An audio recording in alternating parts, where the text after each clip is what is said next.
Shalom, shalom. Aujourd'hui, on va continuer notre thème. Donc, le thème, on avait dit, c'était as-tu déjà produit assez de racines pour absorber les ondes de choc? Donc, aujourd'hui, on va voir le deuxième point. Ça va être les ondes de choc liées à la convoitise des yeux. Donc, pour cela, on va prendre notre texte de base. C'était dans 1 Jean 2, verset 16. Donc, je vais lire ça. Que Jésus-Christ sanctifie sa parole. En effet, tout ce qui est dans le monde, la convoitise qui est dans l'homme, la convoitise des yeux et l'orgueil dû aux richesses vient non du Père, mais du monde. Donc ça, c'est la version Ségan 21. Donc on va prendre la version Summer. Il est dit, en effet, tout ce qui fait partie du monde, les mauvais désirs qui animent l'homme, livré à lui-même, la soif de posséder ce qui attire les regards et l'orgueil qui inspire les biens matériels, tout cela ne vient pas du Père, mais vient du monde. Voilà. Donc, nous allons attaquer aussi un autre verset. Donc, ça va être Job, qu'on connaît tous. Hein. Donc, on va beaucoup parler de Job. Donc, on va commencer par Job 1, verset 1. Donc, il est dit, qui sont sur sa parole. Il y avait dans le pays d'Uth un homme qui s'appelait Job. Cet homme était intègre et droit. Il craignait Dieu et se détournait du mal. Il avait 7 fils et 3 filles. Il possédait 7000 brebis, 3000 chameaux, 500 paires de bœufs et 500 ânesses. Il avait aussi un grand nombre de serviteurs. Cet homme était le plus important de tous les nomades de l'Est. Donc on voit bien un profil d'un chrétien, ou d'une chrétienne aussi, qui aime le Seigneur, qui est zélé pour le Seigneur, qui craint le Seigneur, qui se détourne du mal. Et Dieu le bénit puissamment, ou Dieu l'a béni puissamment. Donc, à l'époque, c'était les brebis. Donc ici, ça va être beaucoup de choses. Donc, en fonction des dispensations, il y a toujours, voilà. Donc là, on parle des bœufs. Donc, il avait 7000 brebis. Il avait, voilà, 3 millions qui étaient riches. Il craignait le Seigneur. Il s'est détourné du mal et Dieu l'a béni. On va continuer. Là, maintenant, on nous parle, les fils de Jacob se rendaient visite les uns aux autres et organisaient chacun à tour de rôle un festin.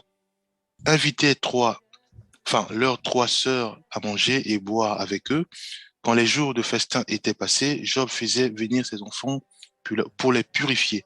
Il se levait du bon matin et offrait un holocauste pour chacun d'eux. En effet, il se disait, peut-être mes fils ont-ils péché, peut-être ont-ils offensé Dieu dans leur cœur. Voilà ce que faisait toujours Job. Donc on voit bien la culture de la prière, qui est important pour un chrétien, pour une chrétienne, de toujours prier, demander pardon au Seigneur, voilà, de prier. C'est ce que faisait Job. Et on continue maintenant. Un jour, le Fils de Dieu vint se présenter devant l'Éternel, et Satan vint aussi au milieu d'eux. Et l'Éternel dit à Satan, d'où viens-tu? Satan répondit à l'Éternel de parcourir la terre et de m'y promener. L'Éternel dit à Satan, as-tu remarqué mon serviteur Job? Il n'y a personne comme lui sur la terre. Cet homme, c'est un homme intègre et droit. Il craint Dieu et se détourne du mal. Satan lui répondit à l'Éternel, est-ce de façon désintéressée que Job craint Dieu? Voilà. Alors, sur ce volet, on se rend compte que, enfin, pour résumer, on se rend compte que donc nous avons un chrétien, nous avons une chrétienne intègre qui se détourne du mal, craint le Seigneur, qui prie constamment. Dieu le bénit puisque Dieu est content de lui. Dieu l'honore et comme on est sur la terre, donc Dieu l'honore par les biens matériels, donc il a des bœufs et autres. Et on se rend compte que euh, le Satan, comme d'habitude, il parcourt la terre. De toute façon, la Bible dit que le diable rôde autour de ceux qui craignent le Seigneur. Donc il parcourt toujours la terre. Le diable est là pour parcourir, il parcourt toujours la terre. Et mes bien-aimés, sur ce profil, on se rend compte que si on est chrétien, si on est une chrétienne, mes bien-aimés, on va toujours être tenté par le diable parce qu'on fait de la blague. On nous demande de veiller, prier afin que nous ne soyons pas tentés. Voilà. Donc nous serons toujours tentés par le diable. Et aussi, effectivement, sur ce cas, on parle de l'épreuve. Voilà. Donc, un chrétien ou une chrétienne, pour qu'il soit agréable à notre Seigneur, Dieu passera toujours un chrétien ou une chrétienne par des épreuves. Mes bien-aimés, c'est important. Et ça a toujours été comme ça.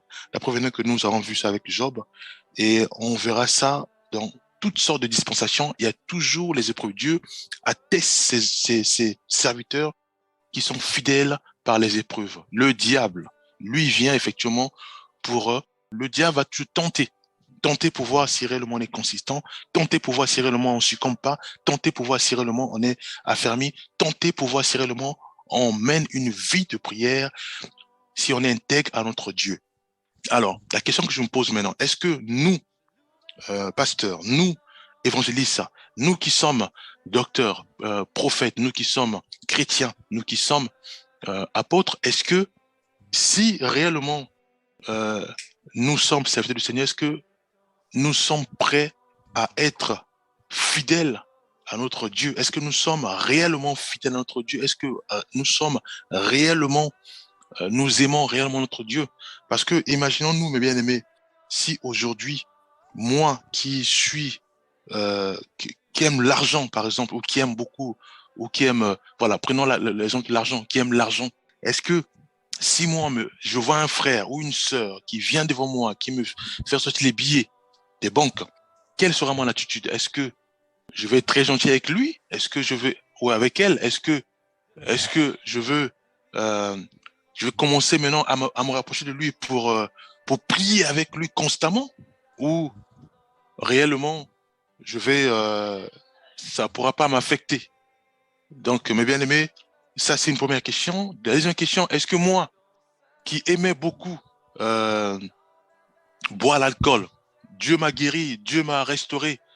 Alors, est-ce que devant, devant un bar ou bien devant un frère ou enfin, une personne qui prend l'alcool, est-ce que moi, si je vois cette situation, est-ce que si je vois, par exemple, un frère, une personne qui prend l'alcool, alors est-ce que moi, quand je vois cette situation, est-ce que je suis à l'aise ou au contraire, j'ai ce désir de pouvoir consommer l'alcool, où j'ai ce désir de pouvoir me rapprocher du frère pour dire voilà, euh, est-ce qu'on peut pas rester ensemble pour essayer de parler, voilà, le but c'est de pouvoir boire par la suite.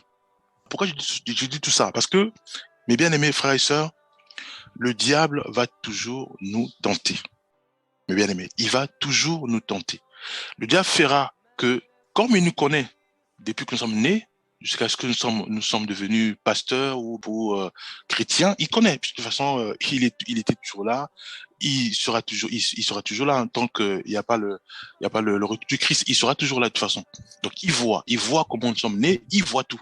Il voit nos faiblesses, il voit tout. C'est pour ça qu'il est là, il rôde, il cherche à nous tenter. Donc, il sait que le frère, lui, quand était un enfant, il aimait beaucoup voler. C'est vrai qu'il est venu à Christ, mais il sait que lui, pour t'avoir, il va toujours passer par le vol. Il sait que ce frère, lui, c'était la colère. Il sait que, bon, actuellement, il est devenu chrétien ou si c'est une sœur chrétienne, il sait que elle, pour l'avoir, je vais passer par le terrain de la colère. Cette sœur zélée pour le Seigneur, apparemment, elle, c'était par exemple, la séduction. C'est vrai, elle est livrée, mais il va toujours passer par ce terrain. Alors, est-ce que nous, frères et sœurs, nous sommes prêts pour rester fidèles à notre Seigneur malgré les tentations, malgré les attaques, malgré les difficultés de la vie, malgré les situations pouvant avoir, ça peut être les difficultés liées, par exemple, au chômage, les difficultés, par exemple, liées à l'alcoolisme, les difficultés liées, par exemple, à la haine, à la colère. Est-ce que nous sommes prêts à rester toujours fidèles à notre Seigneur? Est-ce que nous sommes prêts à rester fidèles et intègres à notre Seigneur Jésus-Christ? Quand je fais quand même la lecture, alors, il est dit que l'Éternel dit à Satan, as-tu remarqué mon serviteur Job? Il n'y a personne comme lui sur la terre. Cet homme intègre et droit. Il craint Dieu et se détourne du mal. Satan a répondu à l'Éternel, est-il de façon désintéressée que Job craint Dieu? Ne l'as-tu pas entouré de ta protection, lui, sa famille et tout ce qui lui appartient? Tu as béni le travail de ses mains et ses troupeaux couvre le pays, mais porte donc la main contre lui, touche à tout ce qui lui appartient, et je suis sûr qu'il te maudira en face. L'Éternel dit à Satan, voici tout ce qui lui appartient, je te le livre. Seulement, ne porte pas la main sur lui. Satan se retira alors de la présence de l'Éternel. Et 13, alors qu'un jour les fils et les filles de Job mangeaient et buvaient et vinrent chez leur frère aîné, pardon. 14, un messager arriva vers Job et lui dit, les bœufs labouraient et les ânesses broutaient à côté d'eux. Des sabéens se sont jetés sur eux et les ont enlevés. Ils ont tué les serviteurs à coups d'épée et je suis le seul à avoir pu m'échapper pour t'en apporter la nouvelle. Voilà. Rien que si, mes bien-aimés, par la suite, on va voir que donc il y aura pas mal d'informations qui vont arriver. Donc c'est là où moi j'appelle les ondes de choc, puisque on est habitué à prier, on est habitué à demeurer dans la sainteté, on est habitué à prier constamment, on est habitué à nous détenir du mal, mais là, effectivement, sans se rendre compte, il y a ce qu'on appelle toutes sortes de séries de mauvaises informations qui nous arrivent. Et à ce moment-là, bien aimé, qu'allons-nous faire? Est-ce que nous allons continuer à demeurer fermes et intègres à Dieu comme a fait Job, ou au contraire, nous allons dire, écoutez, c'est le Seigneur, apparemment, tu m'aimes plus, tu m'as rejeté, puisque j'avais par exemple une église où il y avait des brebis qui venaient, où il y avait des offrandes. Donc j'étais bien, j'étais à l'aise, je me suis fait un salaire, mais aujourd'hui, il y a eu par exemple coronavirus, il y a eu telle maladie, les brebis se sont dispersés, ils sont restés chez eux à la maison, et aujourd'hui, j'ai plus de salaire, j'ai plus rien. Alors qu'allons-nous faire à ce moment-là? Est-ce que nous allons rejeter la Bible, abandonner la foi, tomber dans l'apostasie, ou au contraire, nous allons demeurer dans l'intégrité? Est-ce qu'au contraire, nous allons demeurer dans l'intégrité, mes bien-aimés? C'est pour cela, on nous demande de cultiver puissamment, avoir suffisamment des racines, qui consiste à dire que voilà, si on les attaque dans notre terrain, des attaques dans notre corps, nous puissions être fermes, que ces attaques ne puissent pas nous faire tomber, ces attaques ne puissent pas nous impacter. Alors, nous, par exemple, on est habitués à prêcher, à parler du Seigneur, et qu'un frère qui vient nous faire obstacle, automatiquement, comme c'est toujours les tentations du diable, il sait que voilà, ce frère, lui, c'est la colère, et automatiquement, le frère, alors, succombe, automatiquement, manifeste la colère. Alors, déjà, c'est la situation où le frère vient nous faire barrage. Est-ce que nous, qui prêchons, nous, bishop, pasteur, à ce moment-là, qu'est-ce que nous allons faire? Est-ce que nous allons réagir par la colère, ou au contraire, nous allons rester intègres, regarder vers le Seigneur? Parce que si nous réagissons dans la colère, effectivement, nous n'allons pas traiter notre colère. Parce que le diable, lui, sait que mon frère, ma sœur, lui, c'est la colère. Donc, moi, pour l'avoir, je passerai par la colère. Alors, si le diable, il se rend compte qu'il t'a eu, ça veut dire que nous avons échoué. Pourquoi? Parce que nous n'avons pas traité ce qu'on avait comme faiblesse avant d'être baptisé, avant de l'accepter notre Seigneur Jésus-Christ. Nous ne l'avons pas bien traité. Parce que ça se sent de toute façon. Dans la maison, on peut se rendre compte que voilà, il y a des cas où un enfant peut parler automatiquement, je m'enflamme.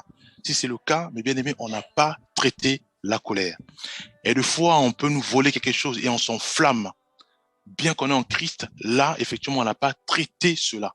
Et pour traiter cela, ça nécessite la prière. Ça nécessite à ce que nous puissions changer complètement notre façon d'être. J'aime beaucoup la sœur Gladys qui dit souvent que la délivrance, c'est tout un processus en fait. Parce que c'est vrai, on est baptisé, c'est vrai, on est restauré, c'est vrai, on vient au Seigneur, mais il y a toujours des choses de façon naturelle, ce qu'on vit constamment, il y a toujours des choses, le diable va tout passer pour nous avoir. Imaginons nous, bien-aimés, on est aujourd'hui, nous prêchons dans une église, aujourd'hui, nous sommes bien, nous restons le Seigneur, mais on sait tous que le diable rôde, il est là, il vient, et que il nous fait passer, par exemple, un frère qui a beaucoup d'argent. Alors si aujourd'hui, Nous commençons à être gentils avec ce frère, mais bien aimé, là, on a échoué. Là, le diable nous a eu. Pourquoi? Parce que il sait que ce frère, lui, il aimait l'argent quand il était encore dans le monde. Il sait que cette sœur aimait, par exemple, bien s'habiller pour attirer les regards. Alors, si aujourd'hui, c'est les habits qui sont devant nous et qu'on veut à tout prix avoir cela, là, on a encore échoué parce que c'est des tentations, le bien-aimé. Et à ce moment-là, qu'est-ce qu'on doit faire? On doit prier parce que la délivrance, c'est chaque jour. Seigneur, brise-moi. Chaque jour. Seigneur, brise-moi. Chaque jour, on doit prier. Seigneur, je suis faible dans ce domaine. Quand je vois une personne mal me parler, je réagis fortement dans mon cœur. Là aussi, mes bien-aimés, nous n'avons pas traité. Donc, on doit prier. Seigneur, brise-moi afin que quand je prêche ou quand je parle du Seigneur et quand il y a une personne, un frère ou une sœur qui vient me corriger, que je sois aussi réceptif, que je ne puisse pas m'enflammer. Ou non, non, non, que je puisse être intègre, écouter et appliquer ce que toi tu veux me parler à travers cette sœur ou à travers ce frère. Alors ici nous voyons un frère qui était intègre jusqu'au bout. La preuve en est qu'il est resté. Il a dit le Seigneur m'a donné, le Seigneur a repris, que son nom soit puissamment élevé. Pourquoi? Parce que il a compris que c'est quelque chose qui était anormal. Il a compris aussi que il aime son Dieu et Dieu ne l'abandonnera pas. Donc là, nous voyons un profil d'un chrétien qui est intègre à son maître, qui est intègre à notre Seigneur, malgré les attaques de la vie, malgré euh, euh, le chômage, puisqu'en fait, il a perdu ses biens, il a perdu ses bœufs, il a perdu euh, ses, ses serviteurs, et pire encore, il a perdu toute sa famille. Mais malgré ça, il n'a jamais péché. Il n'a pas maudit Dieu. Voilà, il n'a pas maudit Dieu. Mais est-ce que nous, bien-aimés, est-ce que par exemple, si nous perdons notre travail, quelle est notre réaction? Est-ce que nous disons que voilà, Dieu m'a abandonné, ou au contraire, nous disons Seigneur, je te rends grâce parce que tu as permis à ce que je puisse perdre mon travail, peut-être que tu veux me former. Est-ce que si aujourd'hui, euh, on me vole mon mari, on voit ça souvent, ou voilà, quel est mon regard? Est-ce que je prie le Seigneur ou je reste fidèle à mon Dieu, ou au contraire, je, je tombe dans l'apostasie, je l'abandonne la foi.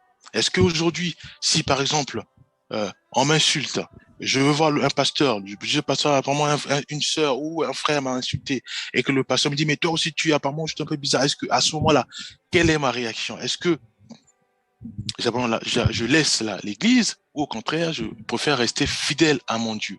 Mais bien aimé, est-ce qu'aujourd'hui, si il n'y a plus de brebis dans l'église, quelle sera mon attitude? Est-ce que je continue à être fidèle à mon Seigneur, ou au contraire, je laisse aussi ce business?